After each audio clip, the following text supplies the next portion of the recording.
everybody understands what's at stake right now. The difference between success and failure will be measured in months, not years. OTC. OTC is go. STC. STC is go. Verify no constraints and go for launch.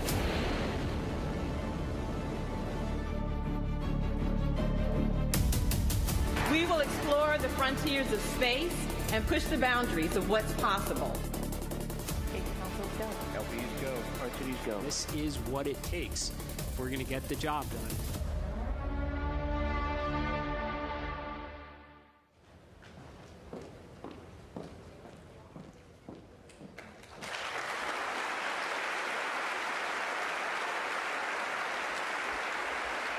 Good morning, and welcome to NASA's Johnson Space Center in Houston, Texas. I'm Vanessa White, Director of NASA's Johnson Space Center, and it's my pleasure to be here with you today.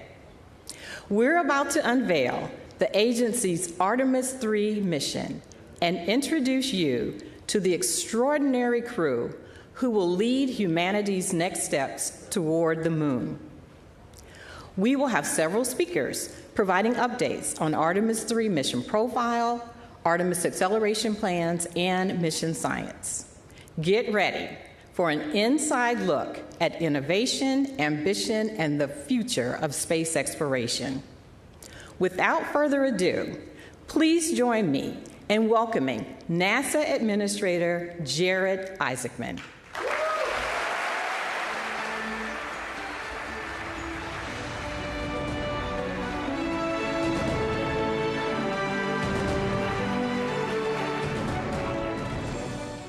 Thank you, Vanessa.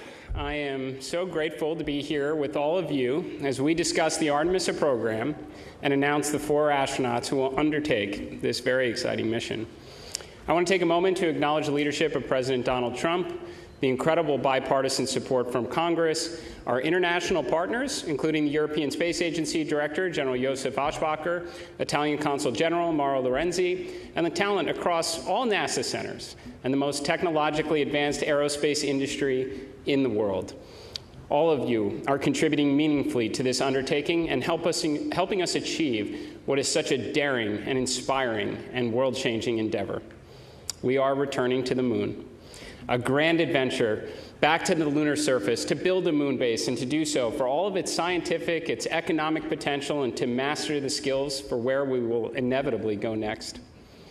The incredible crew of Artemis II was just the beginning, and they did an absolutely outstanding job. As a test mission, they were the first to launch on the SLS rocket and test the Orion spacecraft. Reed Wiseman, Victor Glover, Christina Koch, and Jeremy Hansen showed us the moon again, and they showed us the Earth again. They helped reinvigorate the world's interest in space exploration.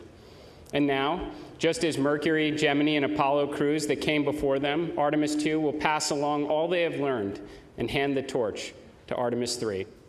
Over the next year, they will train for their mission, ensure the lessons learned from the prior crew are implemented, and assist in the development of the landers and operational procedures that will be necessary for their colleagues on future Artemis missions.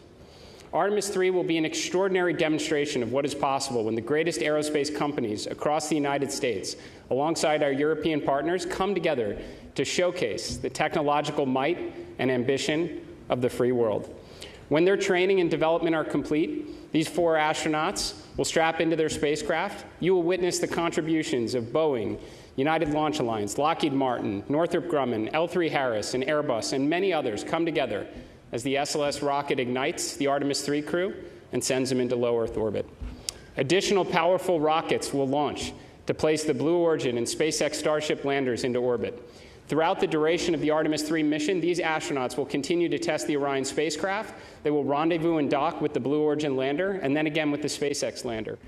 Think about how many spacecraft, all of which will eventually carry human beings, will be in orbit at the same time. From Dragon, Shenzhou, Soyuz, possibly Starliner, Starship, and Blue Origin landers. This seems like the beginning of the future that we imagined as children. This seems like the very beginning of Earth's first Starfleet to me. Will we use Artemis III to get into the rhythm of multi-launch campaigns, test the interoperability across several systems while close to home, learn and improve and inform the changes necessary when the torch will be passed once again. Now, preparations for Artemis III are already underway. The NASA team, our contractors, and our partners will start stacking SLS this summer with the aim of beginning early wet dress testing before the end of the year. The interested public will be able to follow along through all the key NASA milestones, along with Blue Origin and SpaceX as they launch uncrewed tests of their reusable rockets, gather data, implement improvements, and converge upon the Artemis III readiness no earlier than this time next year. In parallel, we will not slow down. The expectation of your NASA should be that we can pursue and achieve many extraordinary objectives at once. In a matter of weeks, we will host another moon-based event. To set expectations, we plan to issue awards and provide updates routinely. In the not-too-distant future, we will be tuning in on the moon-based website, watching landers and rovers and moonfall hopper drones and other tech demonstrations and science payloads landing on a near-monthly basis as we practice the science of survival on the lunar surface. Alongside industry and our Artemis Accords partners, we will experiment with power, navigation, surface mobility, communications, and other critical systems as we learn what does and does not work in the extreme environment of the lunar South Pole. Now, coming up later this summer, America's next great exploration asset, the Nancy Grace Roman Space Telescope, will launch and venture out nearly 1 million miles into space with the aim of further unlocking the secrets of the universe. And there are further big science missions like Near-Earth Object Surveyor, Rosalind Franklin, and Dragonfly coming up on deck. Now, to realize the spacefaring future, we will work tirelessly to ignite an orbital and someday, perhaps even a lunar economy, working alongside industry to usher in the first commercial space stations. In the months ahead, we will invest in high-temperature materials, power conversion, radiators, advanced space structures, and assemble the first fission-powered interplanetary spacecraft. Before the end of 2028, we will launch the first mission of what should be many more to follow as SR-1 Freedom finally gets America underway on nuclear power in space and delivers the Skyfall payload to Mars. The X-59 team has already passed the sound barrier, and we are well on our way to rebuilding the X-plane portfolio with greater investment in faster and higher capabilities as we aim to blur the line between in and out of atmospheric flight. As I've said many times, your NASA team will not sit on the sidelines and wait for all these exciting initiatives to be realized. We are embedding SMEs across the supply chain, doing the kind of engineering and building necessary to deliver the outcomes only NASA is capable of achieving. We can do this all while the Artemis III crew prepare for and undertake their important mission, while the rest of the astronaut corps plan for their missions ahead, including the vital work on the International Space Station.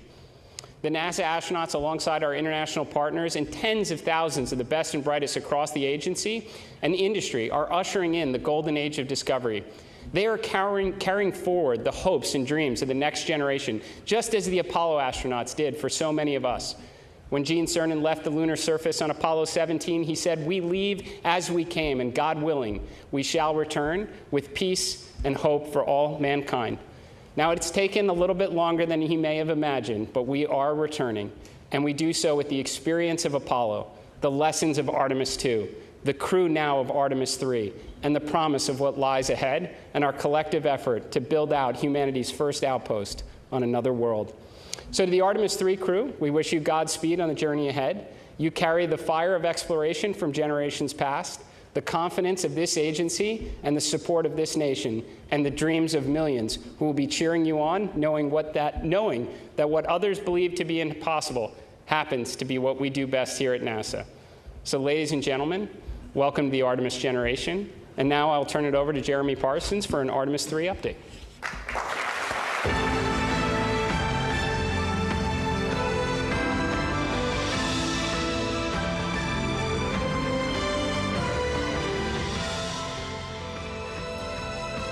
Good morning. It's great to be here with you and to be part of the excitement as we progress forward towards Artemis III and our future missions to the lunar surface. Since adding the Artemis III test flight before our first crewed moon landing, our team is focused on developing the mission to test about as much as we can how we operate with our commercial partners across systems, teams, software, and hardware in the entirely difficult environment of space. We want to do this in Earth's orbit before we return to the moon and establish an enduring presence there. We demonstrated to the world during Artemis II that we can fly our astronauts around the moon and bring them home safely. The mission gave us insight into performance across all of our systems, how our teams operate together with crew in the deep space environment, thousands of miles from home. That is why we do test flights. We learned. We found things we needed to improve, and our teams are already hard at work solving those issues to make Orion even more capable. Across the Artemis II campaign, one of the biggest things we demonstrated is that testing like we fly puts us in the best position for success. Artemis III is an opportunity to take those lessons and apply them. It enables us to test in space how we will fly on future missions. As the first crewed Artemis mission with commercial spacecraft, this test flight will enable us to prove we can carry out highly choreographed operations with our partners across hardware, interfaces, software, propulsion systems, and life support elements, with crew in the high-stakes space environment. Are we able to launch in sequence with our partners across multiple launch pads and meet up at precise points in space? How do our spacecraft designed and built across NASA and different partners operate together in an integrated way in an unforgiving environment? We will learn how to fly these new spacecraft with new software, new life support systems. Every aspect of Artemis III will give us insight into how to refine our plans for Artemis IV and beyond and buy down risk. The mission, together with the uncrewed lander demonstrations to the moon, is specifically designed and targeted to the most significant risk for a lunar landing. We have many partners involved in making Artemis III successful, and while we recognize there are questions about how Blue Origin's recent anomaly impacts our plans, setbacks are a learning opportunity. We are confident that New Glenn will be ready for Artemis III, together with Blue Origin, but NASA is stepping in and bringing all of our expertise and capabilities to bear. We are working hand in hand with them to meet our commitments to return our nation to the moon. Let me assure you, NASA is taking an active role with all of our partners, contractors, and vendors to help solve the problems that are here today and ensure the right outcomes are achieved.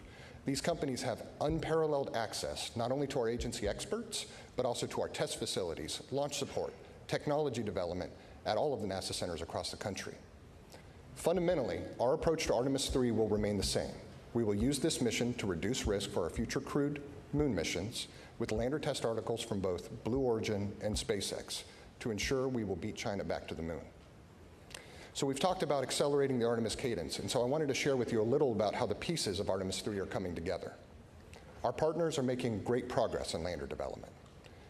SpaceX's recent flight of its version 3 Starship demonstrated key aspects of their architecture and lander designs, and they are already applying those lessons to their next flight test. Blue Origin's Mark 1 lander recently completed vacuum testing here at Johnson Space Center. We have a training cabin that's been set up. Astronauts are actively working through that training. The Orion Crew Module and its European-built service module are on track to be integrated together this summer, including the new docking system, which will fly for the first time on Artemis III. Our improved heat shield has been fully inspected and is ready to be installed. We are going to bring updated communication technologies to our missions, including adding optical communication to the spacecraft to improve our data exchange between Orion and the ground. We expect that to enhance what the public can see during the mission. SLS core stage processing is well underway inside the Vehicle Assembly Building at Kennedy Space Center. It arrived there in April, and teams have already mated the 2 segments of the core stage and will install the 4 RS-25 engines later this summer.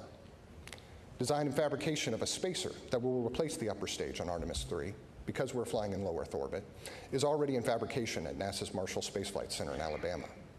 And for the ground systems, when we talk about acceleration, one of the best examples I've seen is that just 17 days after the launch of Artemis II, the mobile launcher was back in the Vehicle Assembly Building, well underway with refurbishment and preparations for stacking.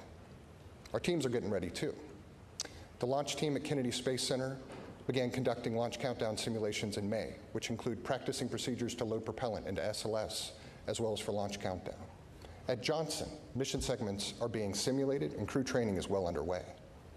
Our spacesuit provider, Axiom Space, is making great progress as well. We have suit testing ongoing regularly at the Neutral Buoyancy Lab down the road here in Houston. Pressure garments worn under the suit are fully assembled and undergoing testing, and the components of the suit's primary life support system are in hand and being integrated. We are going to fly the spacesuit aboard the International Space Station to check it out in 2027, and we will perform hardware interface checkouts on at least 1 lander in a spacesuit during Artemis III. Again, this is an area where NASA is taking an active hand. We want to accelerate these deliveries, this hardware, and we're embedding NASA engineers across the board with Axiom and with partners in order to yank schedules to the left. All of this culminates in a mission where for Artemis III, the hardware is real, and we are going to begin stacking SLS rocket hardware this summer. This fall, we plan to roll out a shortened SLS stack with Orion on top. We want to test improved cryogenic seals and put our launch team through their paces, keep the training proficiency up. With an increased mission cadence, we're bringing everything we can to ramp up production and drive supply chain improvements across the key components of Artemis and across the United States. We are also moving aggressively to implement modifications to Orion that enable a broader range of lunar missions after Artemis III. This includes looking how Orion can rendezvous in Earth orbit with Starship and use that ship to push Orion to a lunar orbit. So I shared where the hardware is, but let me talk a little bit more about what we expect Artemis III to look like. Artemis III is an incredibly exciting, complicated, and highly coordinated multi-launch campaign. It's going to happen in a short period of time with 3 of the world's most powerful rockets. It will begin with the launch of Blue Origin's lander test article, which can loiter up into space for up to 90 days. This gives us flexibility to launch our crew of 4 and Orion on the powerful Space Launch System launched from Kennedy Space Center in Florida. The crew will fly their journey in low Earth orbit on a circular trajectory around Earth. Orion and the Blue Origin lander design will rendezvous in space, spending about 2 days in docked operations, conducting test technology demonstrations, including inside of Blue Origin spacecraft. More importantly, we intend to dock, perform integrated stack control, have crew cross the hatch, operate the lander, and get critical test of the life support systems that can only be done in space. This gives our teams key information on systems the lunar lander crew will depend on in an environment close to home versus 4+ days away around the moon. After docked operations, Orion will detach and await Starship. SpaceX's Starship lander test article will launch and meet up with Orion and our crew. Orion and Starship will dock, be connected together for about a day before the crew transitions to preparations for returning home, splashing down in the Pacific Ocean to a waiting recovery team made up of the US Navy and NASA. In total, we expect the mission to last around 2 weeks. This mission is deliberately designed to take calculated risks so that future crews will be safer and ultimately successful when we put boots on the lunar surface. The complexity of our integrated operations across multiple launches, spacecraft, rendezvous, docking is greater in many ways than Artemis II. NASA, together with our partners, thrives in these challenging situations. Each of us are coming together for success.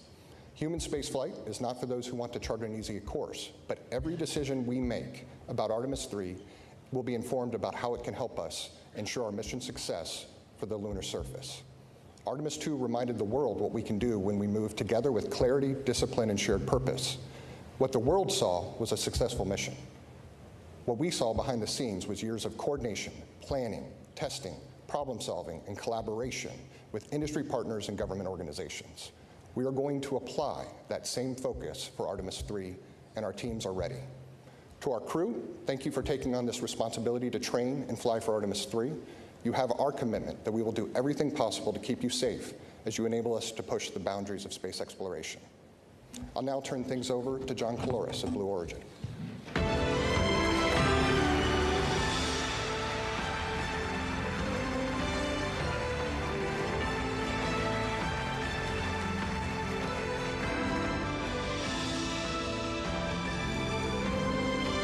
Thank you.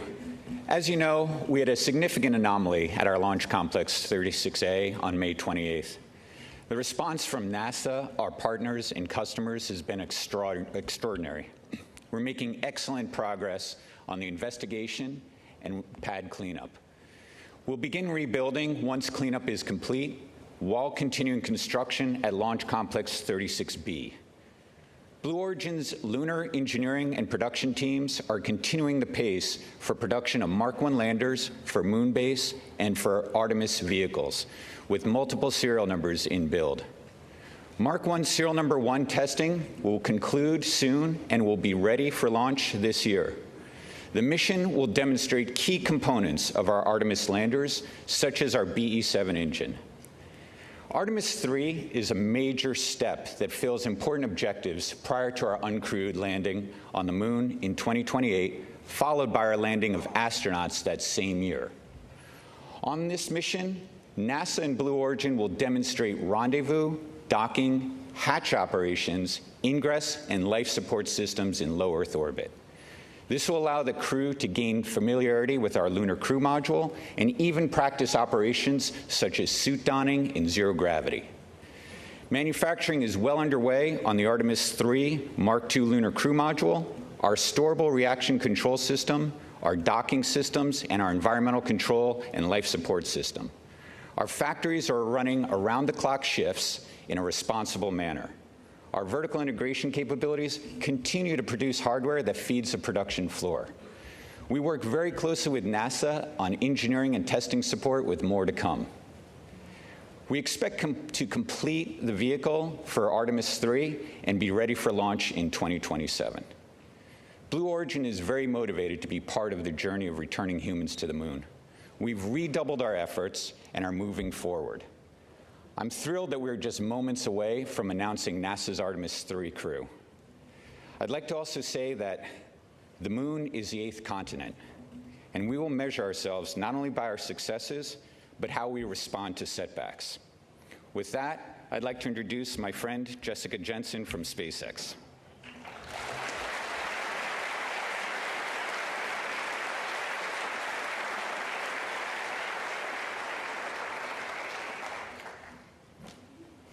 Good morning, everyone. I'm Jessica Jensen, and on behalf of SpaceX, I want to first say early congratulations to the astronauts who will get to fly on this awesome mission next year. And thank you for the critical role you're about to play in pushing humanity forward. I also want to say that SpaceX is incredibly honored, as always, to continue to be a part of NASA's most critical missions as we all work together to establish a permanent human presence on the moon.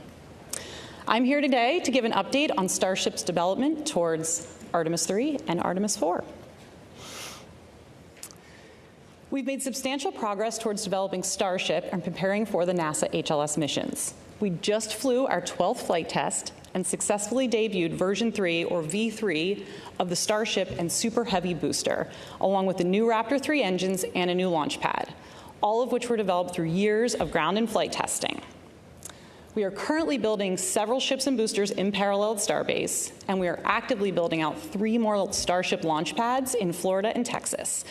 We believe this, combined with full reusability, is going to lead to unprecedented launch rates and achieving aircraft-like operations, which has always been our goal. The V3 design of Starship is planned to be the vehicle for propellant transfer, our uncrewed missions to the moon, and for the HLS crewed lunar landing.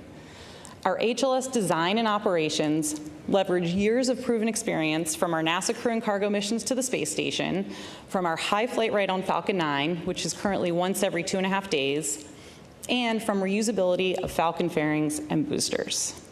Additionally, the docking hardware we're using for HLS is nearly identical to what we use currently on Dragon, and many of the rendezvous and proximity sensors that we're going to use for prop transfer and HLS have been flying on Dragon missions for many years.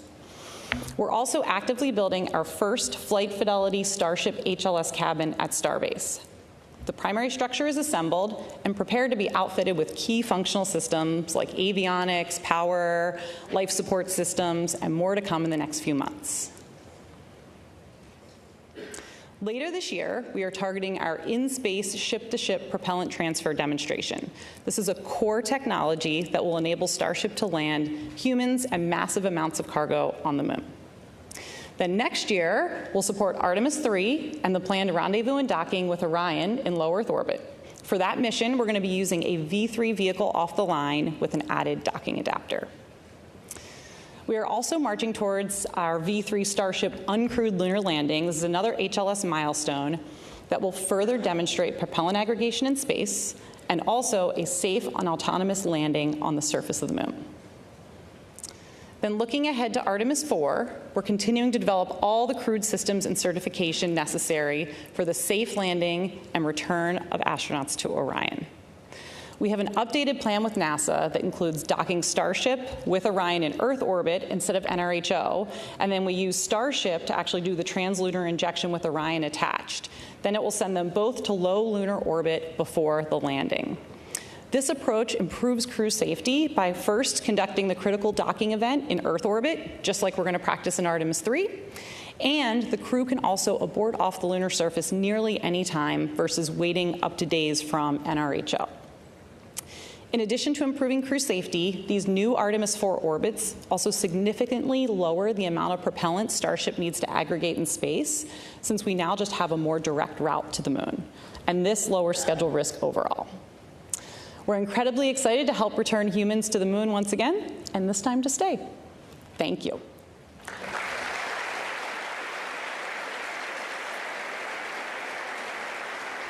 And now I will turn it over to Dr. Nikki Fox, head of NASA Science, and she is going to talk about Artemis III science.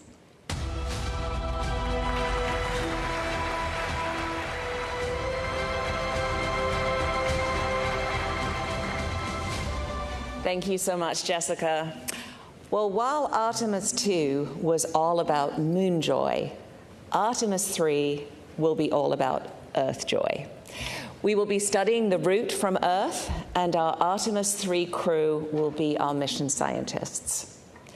Since Artemis III is a technical mission, the science we will be doing will look just a little bit different. We will study Earth's atmosphere, the environment around Orion during the mission, and the impact of space's influence within the Orion capsule. We're going to use this flight to buy down our risk for landed missions by developing our science processes, procedures, and readiness specifically for Orion to ensure the health and safety of our astronauts and spacecraft for our future Artemis missions. And the best way to do it is by taking real data that is uniquely enabled by this mission.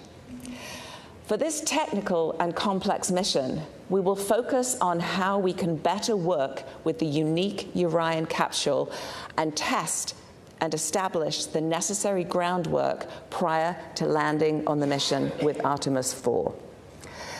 With Artemis III, we will initiate the preparation phase of packing our interplanetary survival guide with the necessary knowledge, equipment, and roadmap needed to plant astronaut boots back on the lunar surface to stay.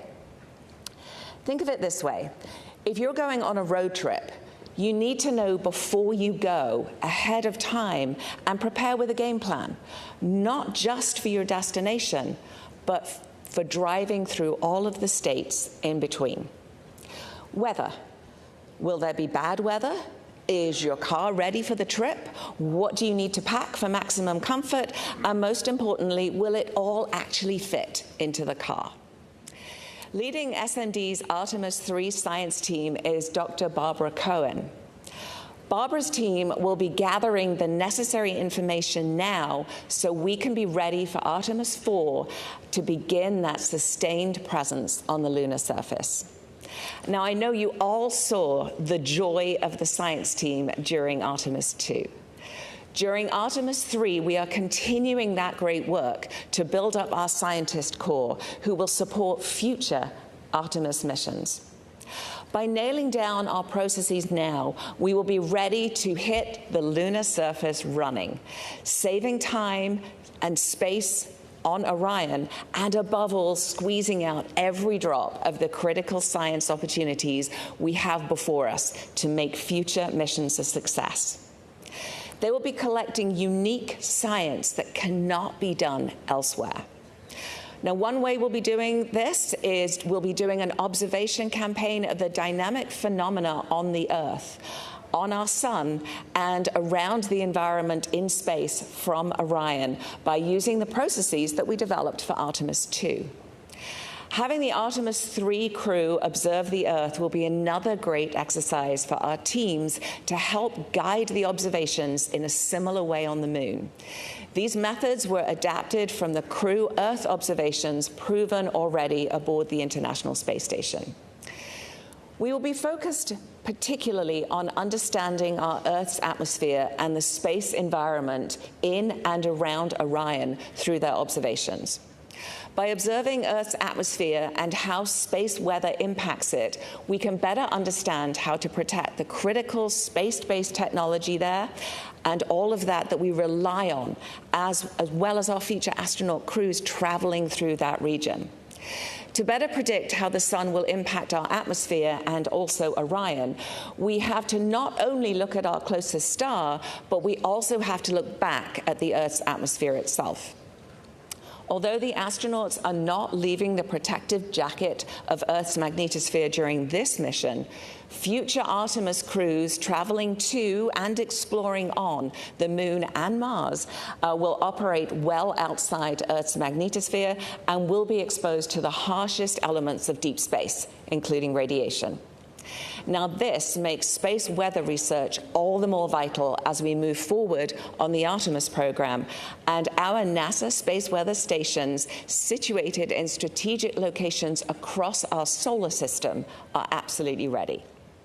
When the sun triggers space weather events, the conditions in Earth's atmosphere can increase drag on the spacecraft. Now, this friction-like force pushes back against the vehicle, gradually draining its orbital energy and causing it to lose altitude over time, a process that we call orbital decay. This drag is highly sensitive to solar activity. So by analyzing atmospheric behavior, we can gain insight into different conditions by looking at how the atmosphere slows Orion down at different points in its flight. Understanding the environment outside Orion will also inform us of what future science instruments we could put on the outside of that vehicle. We're also using our ground-based assets across the world to look at Orion in low Earth orbit. And this is an opportunity that was not possible during the Artemis II mission due to the very quick time they spent in LEO. We are also characterizing the Orion capsule itself. We are going to initiate processes for Artemis contamination control and contamination knowledge by bringing samples out of Orion back to curation so we can identify and evaluate the environment within for our astronaut crew and for our future lunar samples. This will help us remove any background noise that may return with our lunar samples, so we can subtract it out of the characterization of the samples and really get to the core of what they are. We will be doing all of this while also studying how our crew safely live and operate in space and within the Orion capsule, thereby ensuring future mission success. Now, we're still at the beginning with our planning for science, so stay tuned as there will be more exciting science yet to ride along with Artemis III. I am extremely excited for NASA to build upon the success of Artemis II and then Artemis III and to explore more of the moon, to build that sustained presence and to build our moon base to prepare for the next giant leap, human exploration of Mars. All while we lead the world doing paradigm-shifting science. At NASA, science enables exploration, and exploration enables science. And NASA Science is honored to take our part in the Artemis generation. And with that, I am delighted to hand it back to Administrator Isaacman.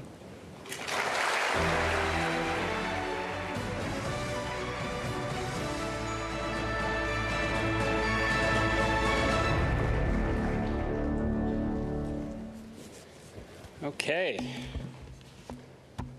So you want to find out who the astronauts are? All right. Well, thank you, Jeremy, John, Jessica, and Nikki for providing these incredible updates. Now, before we proceed, I would like to invite Vanessa, our center director here, to please join me on the stage. I'd also like our deputy administrator, Matt Anderson, if you could join us, our associate administrator, Amit Rushia, director general of the European Space Agency, Josef Aschbacher, and Lori Glaze, who's going to lead our human spaceflight efforts, Norm Knight, our flight operations director, and Scott Tingle, our chief astronaut. If you would, please join us on the stage.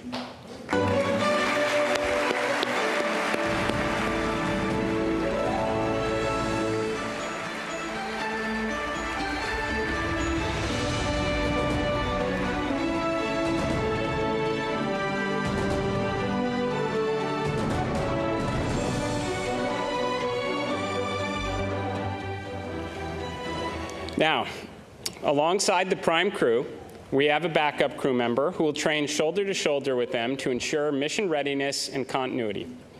Test pilot Air Force colonel, and former SpaceX Crew 4 pilot, stands ready to join the team if necessary, Artemis III backup crew member, Bob Hines.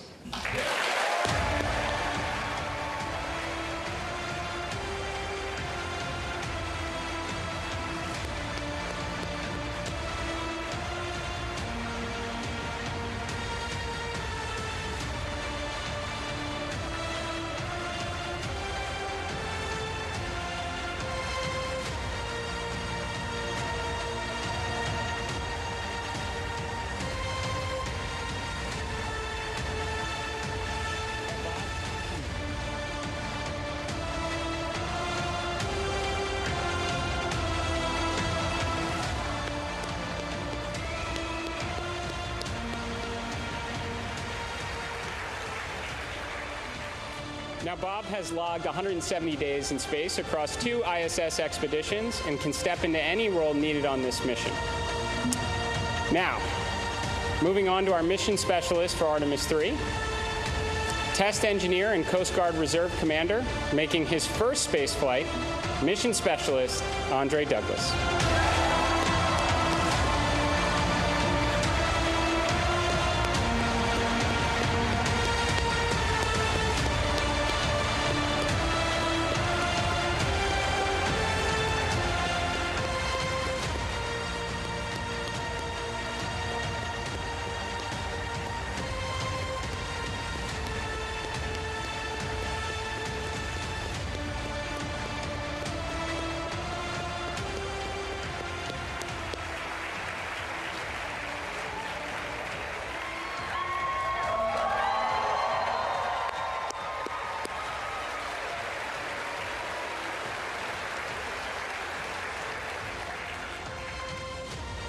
And we have Army Black Hawk helicopter pilot, family medicine physician, and record-setting astronaut, mission specialist, Colonel Frank Rubio.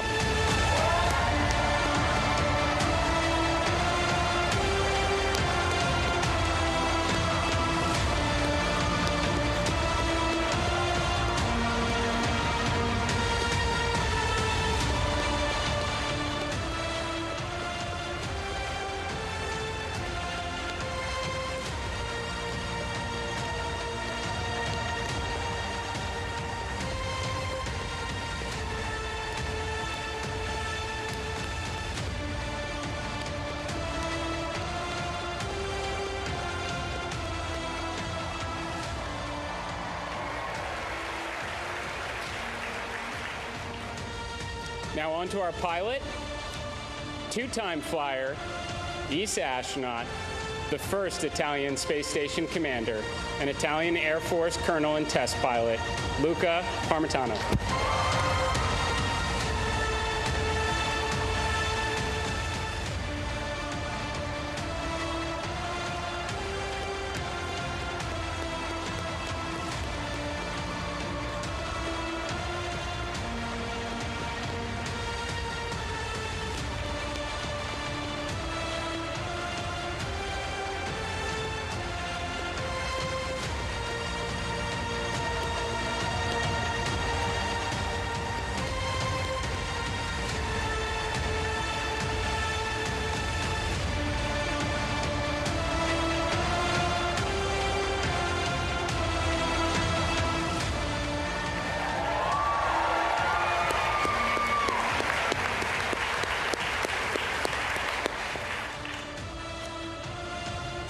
Now to our commander, 2-time astronaut, former space station commander, Marine Corps colonel, and test pilot with more than 7,000 flight hours, Artemis III commander, Randy Bresnik.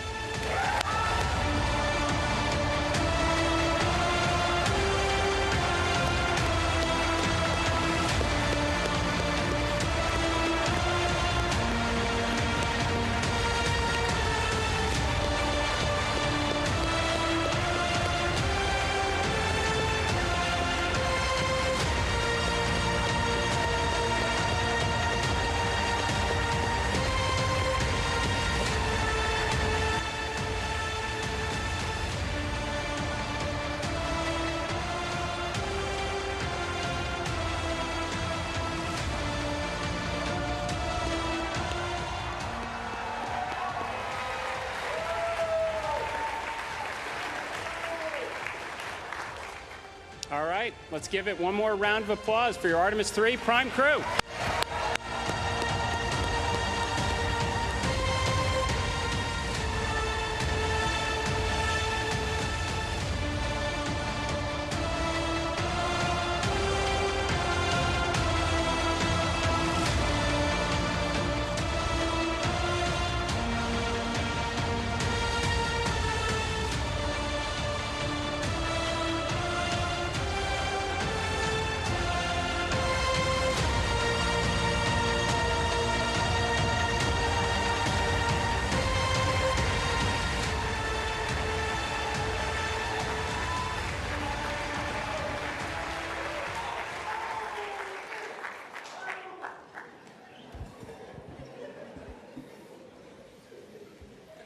Randy, Luca, Frank, and Andre, I am excited to welcome you as the next crew in the Artemis journey to successfully return to the moon, this time to stay. This mission will be one of the most complex that NASA has undertaken, and we are counting on your courage and your dedication in fulfilling this critical role. It also underscores the importance of both international and commercial collaboration. This crew is comprised of astronauts from NASA and ESA, and they will train together to develop their expertise in multiple spacecraft from our commercial partners. All of this while working hand in hand with the flight control team that works tirelessly to manage risk, ensure crew safety, and of course, mission success. This multifaceted integration demonstrates that we will go farther faster when we go together. As the Director of Flight Operations, I have the opportunity to get to know every astronaut as well as many of the team members that support our missions and other critical integral roles. These integrated teams are the backbone of the mission, working as a single entity to accomplish the mission objectives while aligning to crew and vehicle safety. I would also like to thank the families of our astronauts and those of our team members who provide the support that allow us to accomplish these ambitious goals for our country and humanity. To simply say, I am encouraged, I'm inspired, and I'm filled with hope when I think of this mission and the teams associated with it. To the Artemis III crew, each of you possess a unique background, and your vast experience and unwavering dedication to NASA's mission enables you to help make us and take this next great step in space exploration. I am proud to work alongside you as we make our mark on history. This mission begins now, and it will conclude with your safe return to Houston, where you will be reunited with your families. Now, I'm honored to turn it over to Mission Specialist Andre Douglas.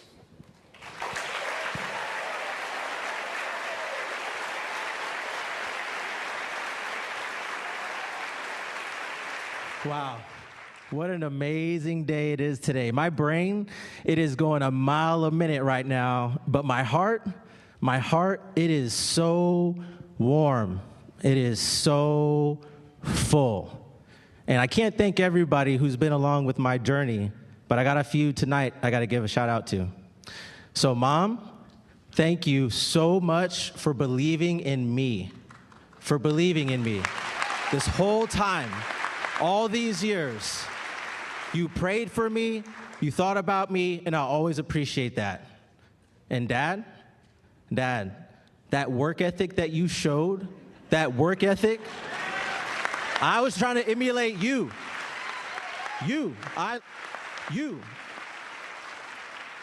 Thank you so much. Oh, by the way, happy early Father's Day.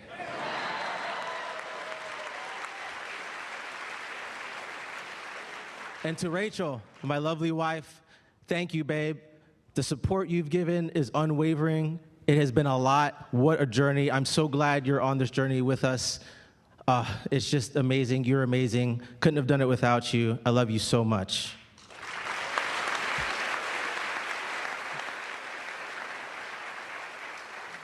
And to my boys, if you put in the hard work, and you think big, you can do just about anything you want to do. Surround yourself with good people. You can do this. You can do whatever you want. You just got to try hard. All right? So, I don't have enough time to go through everybody out there, but we really appreciate you guys supporting us. This mission is going to be fantastic. What an excellent crew. Very proud to serve with these gentlemen. Very fine crew. And go Artemis, go NASA.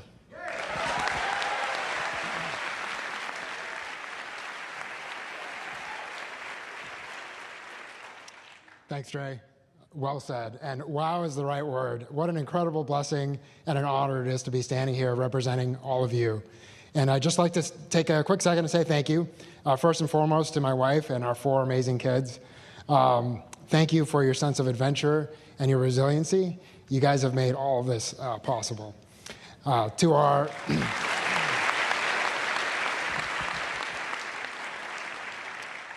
To our community of friends and family who've always been there when we most needed them, we've called upon them many times, and they've always stepped up. So thank you guys. You know who you are. And then last but absolutely not least is to the NASA team, NASA community, to our leadership, to our engineers, our flight controllers, our flight directors. You guys are the ones that make this happen. So thank you. And last, but definitely not least, is to our peers, CB, and all the support staff that we have. We look forward to representing you guys and to helping take the next step so that we can watch you guys continue to make history. So thank you, and go Artemis III.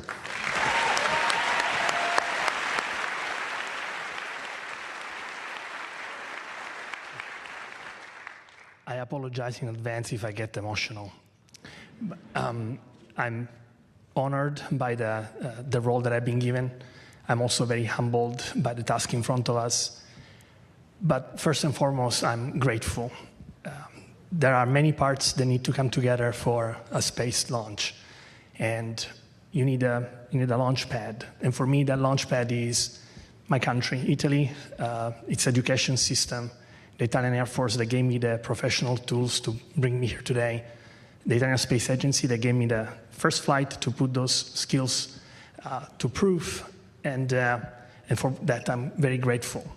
The European Space Agency is like a launch tower, connecting these two worlds, building bridges.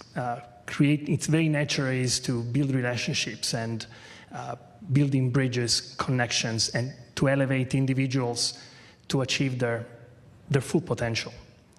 The rocket, figuratively and literally, is NASA. I'm grateful that NASA has allowed me to be part of this incredible group of people, of this crew, and for letting me fly.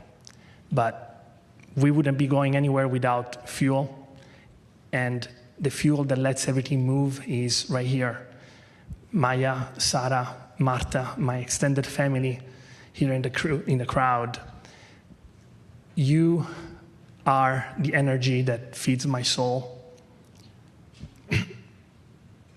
And your love is the spark that ignites every passion. Thank you. Grazie.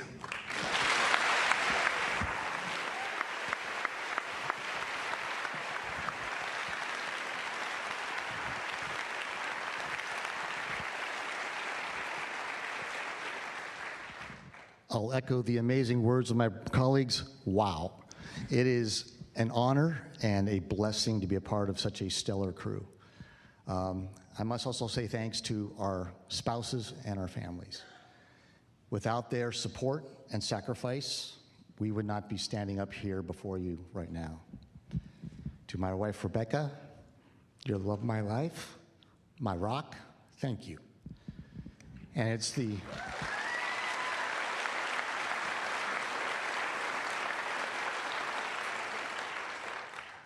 it is their support of our families that's going to carry forward from today when we start training very soon. Carry us all the way to when we launch off Earth until we are returned to them safely after splashdown back here on planet Earth.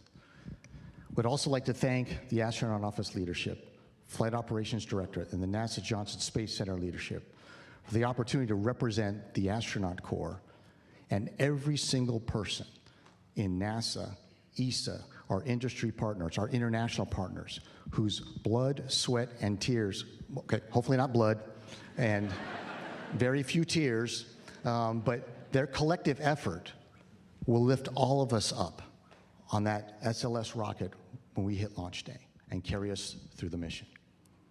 We'd also like to thank NASA leadership and our ESA leadership for the opportunity to represent all of humanity from this spaceship Earth that we will carry forward into the Artemis, as we execute this Artemis mission, extending human spaceflight into the future and exploring the cosmos.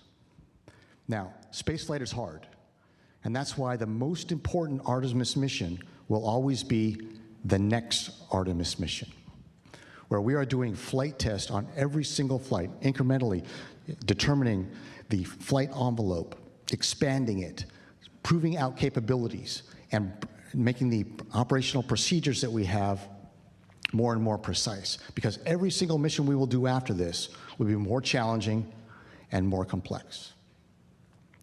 We are certainly humbled as a crew to be able to be your crew that executes this Artemis III mission in space, being that unifying link between the phenomenal Artemis II mission we just had 2 months ago and the Artemis IV mission that will follow ours, where we will again be the first to land humans on another celestial body, that celestial body being our neighbor in the sky at night, the moon. Thank you.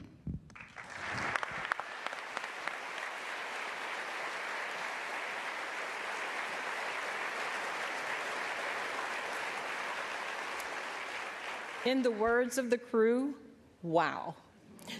That was truly special. Thank you, Artemis III crew. Hearing from each of you has inspired everyone supporting this mission across the globe. We're all in. This mission is going to captivate the world and bring us Earth joy. Let's look ahead at what's in store for Artemis III.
Another wow. Artemis brings us together, uniting partners from around the world in pursuit of a common goal. With that spirit of global collaboration, I would now like to invite ESA Director General Josef Aschbacher back on stage for a few remarks.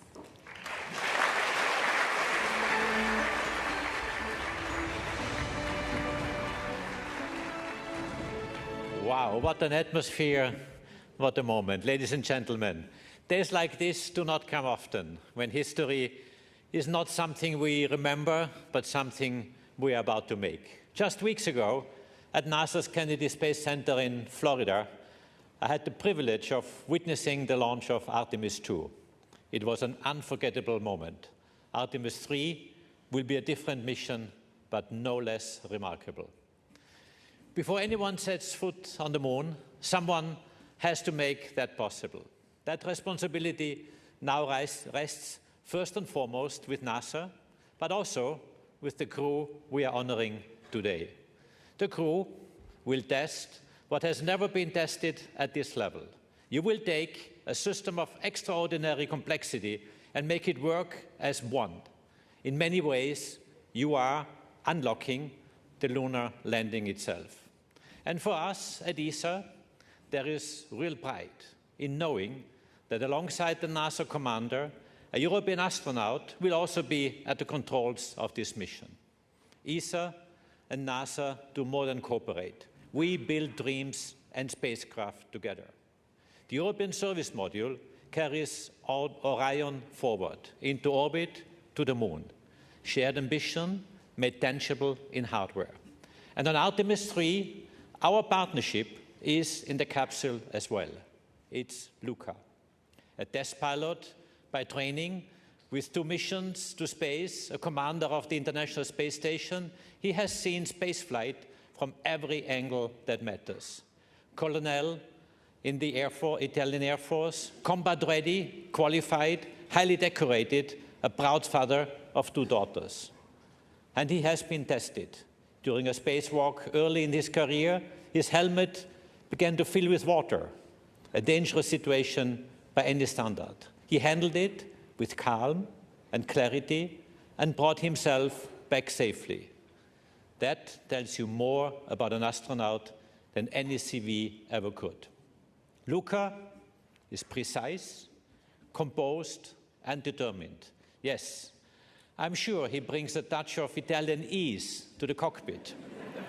He is exactly the right person for this role, and he is ready.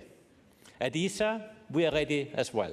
Our 23 member states are aligning to step up in exploration, because when you choose to be part of something as ambitious as Artemis, you contribute.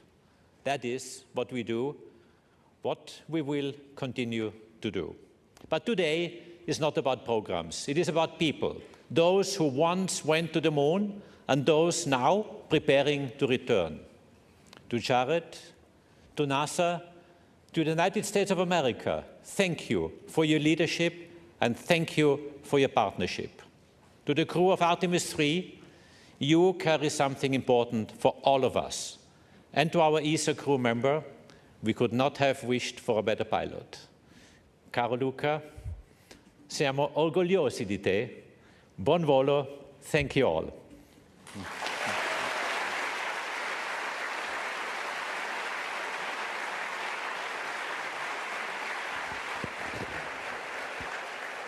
Thank you, ESA Director General Aschbacher. Let's now take a look at some special messages recorded by Senator Ted Cruz, Chairman of the Commerce, Science, and Transportation Committee, and Representative Brian Babin, Chairman of the House Science, Space, and Technology Committee. Congratulations on being chosen for the Artemis III mission. It's a big damn deal. Following the extraordinary success of Artemis II, America has entered a bold new era of space exploration and discovery. Under the leadership of Administrator Jared Isaacman, NASA is paving the way for humanity's return to the moon and beyond. As the chairman of the Senate Commerce Committee, I've been proud to author or co-author nearly every major piece of space legislation in the last 14 years. I've led the fight to advance the NASA Authorization Act and secured landmark investments in the Working Families Tax Cut Act to ensure the future of Artemis is bright, robust, and enduring. Now this crew, each of you, will turn those investments into reality.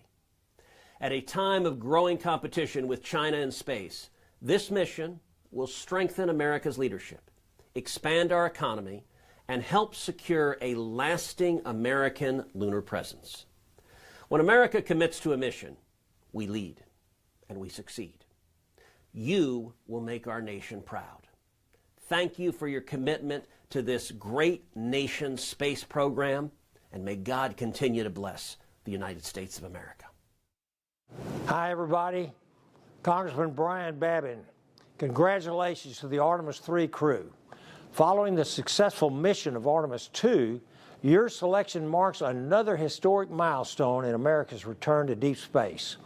Each Artemis mission builds upon the last one, And the mission ahead is a critical next step as we prepare to return humans to the lunar surface and lay the foundation for a sustained presence on the moon alongside our international partners. You're carrying forward a very proud tradition of exploration that stretches from Mercury on to Apollo and now to Artemis. Through your dedication, courage, and service, you will help open a new chapter in humanity's journey beyond Earth. As you begin preparing for this mission, please know that you have the support of the American people. We will be praying for your training, for your families, and for your success in the months ahead. I am deeply honored to play a small part in supporting America's space program. I'm very proud of each of you for answering the call to explore. May your mission inspire future generations to dream boldly, to dare greatly, and to carry the spirit of discovery farther than ever before. God bless you. Thank you.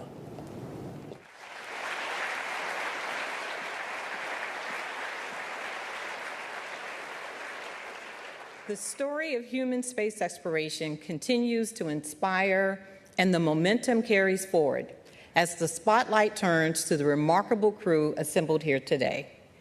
Randy, Luca, Frank, and Andre, we have a special group of people who would like to share some words with each of you. Joining us now, we have some of the Artemis II crew. Please help me in welcoming Reed, Victor, and Christina.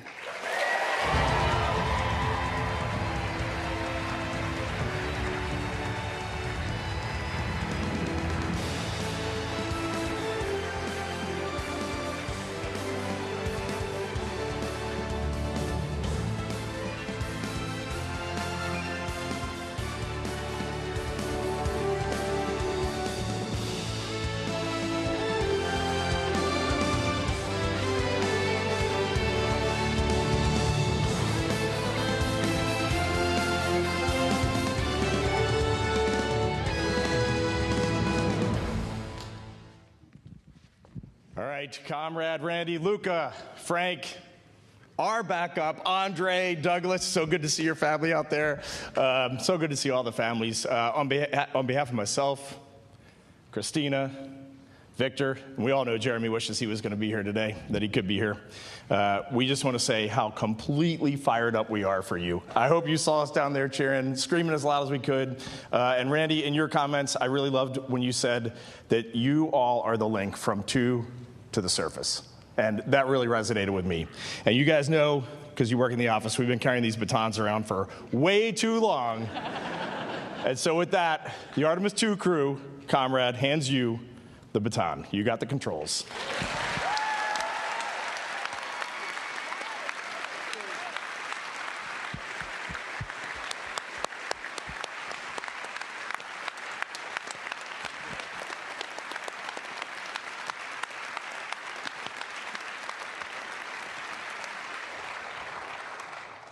I know all of us are very touched by the thoughtful symbolism of the passing of the baton. But I think now, after your mission, you're passing us something far greater. The world watched your mission. And over the course of those 10 days, we saw how you inspired people worldwide. You saw how something was ignited within people. It was ignited within all of us by watching your mission. While this may look like just a baton, right now it's in my hand, it feels like this big flaming, Olympic torch that you, Reed, Christina, Victor, and Jeremy lit.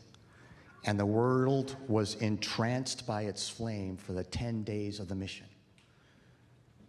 We, the Artemis III crew, are honored to be able to carry this torch forward, to be able to execute our mission, to make that flame burn brighter and pass it on.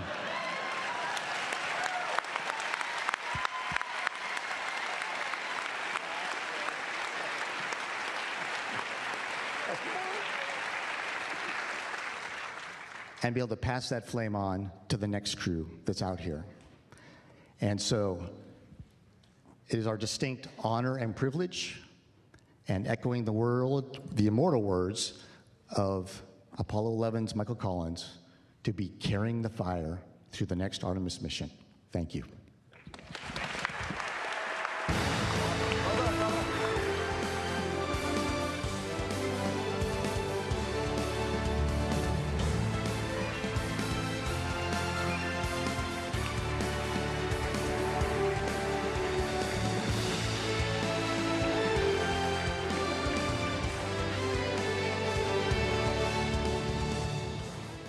What an incredible moment.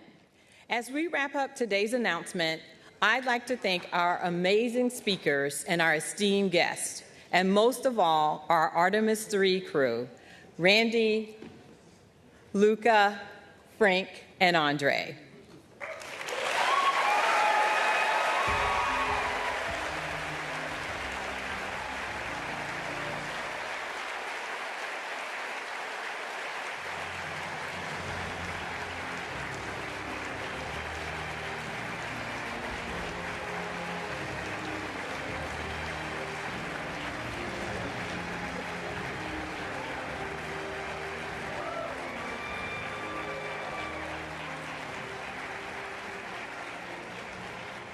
As you prepare to embark on this next giant leap, know we stand united, ready to support you at every turn with mission excellence, pushing the boundaries of what's possible for the benefit of all humanity. Let's give one final round of applause for our crew.